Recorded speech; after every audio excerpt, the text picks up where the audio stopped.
Now I would like to discuss about the adjustment of accumulated profit and reserves. At the time of retirement, if there is any balance of general reserve funds, or any undistributed amount of profit and loss account appear in the balance sheet, it belongs to all the partners and should be transferred to capital accounts of all the partners in their own profit sharing ratio. बेटा इस question में इस adjustment में कह रहा है कि on time of retirement if any types of reserve या any types of undistributed profit and loss is appeared in the balance sheet, so then that amount of distributed among the all partners in their own sharing ratio. बेटा देखो जैसे कि following entities are passed for the purpose of the given in this adjustment. First है for distribution of reserve and accumulated profit, तो बेटा उसके लिए क्या एंट्री करेंगे? General reserve account debit, reserve fund account debit, profit and loss account अगर credit balance है तो इसको क्रेडिट डेबिट करते हैं, and to all the partners capital या current account in their old sharing ratio. Is it clear? For distributing accumulated loss, अगर मान लो loss दिया हुआ है तो लॉस के केस में भी हम लोग क्या करते हैं? ऑल द पार्टनर्स कैपिटल और current account debit to profit and loss account.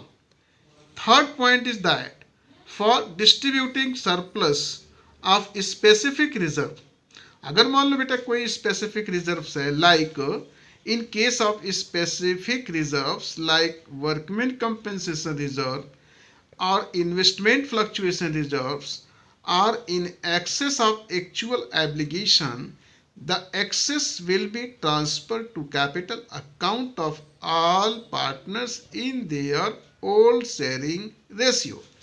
बेटा अगर किसी भी तरीके की स्पेसिफिक रिजर्व है, जैसा कि हमने बताया है कि वर्कमैन कंपेंसेशन रिजर्व या इन्वेस्टमेंट फ्लक्चुएशन रिजर्व, अगर इस टाइप्स के भी रिजर्व्स अगर दिए हैं तो that will be also distributed among all the partners in their old sharing ratio. Is it clear now? देखो entry workman compensation reserve account debit, investment fluctuation reserve account debit to all partners capital और current account. बेटा देखो इस entries के साथ दो items दिए गए हैं, बट कभी कभी आपके क्वेश्चन में सिंगल आइटम्स भी दिया जा सकता है. ठीक है? ठीक है बेटा.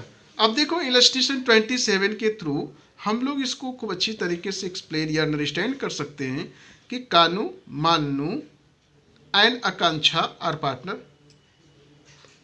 There profit sharing ratio 2:3:5. Kanu decided to retire with the consent of their partners and sold her share to Manu. इसमें कह रहा बेटा कि कानू जो है तो रिटायरमेंट लेने के लिए डिसाइड किया और अपना पूरा शेयर किसको देगा?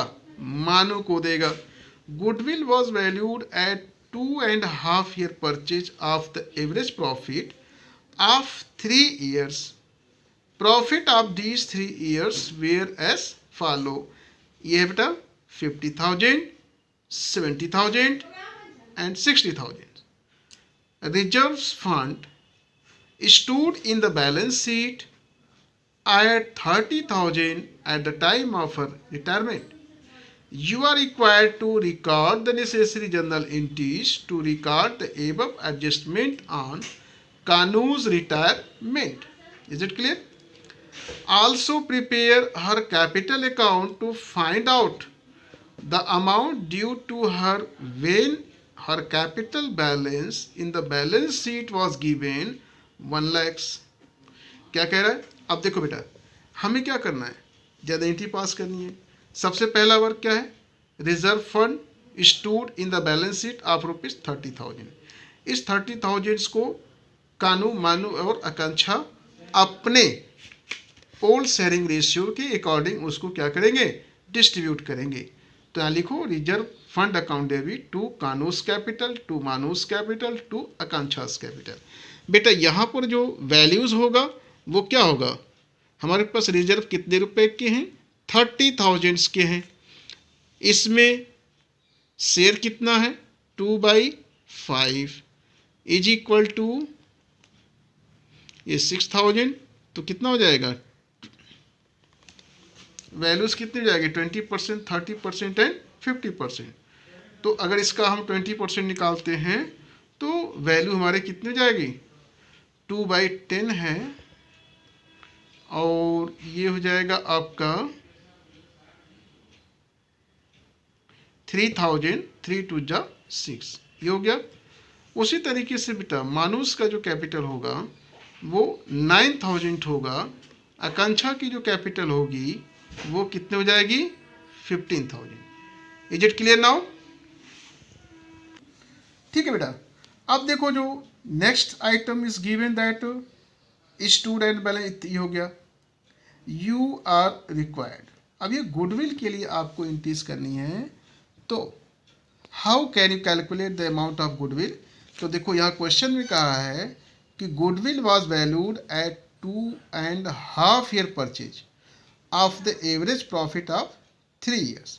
तो आप यहाँ पर देख लो कि 3 ईयर्स की प्रॉफिट है, तो total of 3 year profit is equal to 50,000 + 70 + 60, तो कितने हो जाएगा, 1,80,000 divide by 3 is equal to 60,000। 60,000 ये आपका एवरेज प्रॉफिट हो गया, जबकि गुडविल हमारी क्या हो जाएगी, 2.5 ईयर परचेज दिया है, तो goodwill, the value of goodwill will be, यहाँ पर हम कर सकते हैं कि the value of goodwill is equal to average profit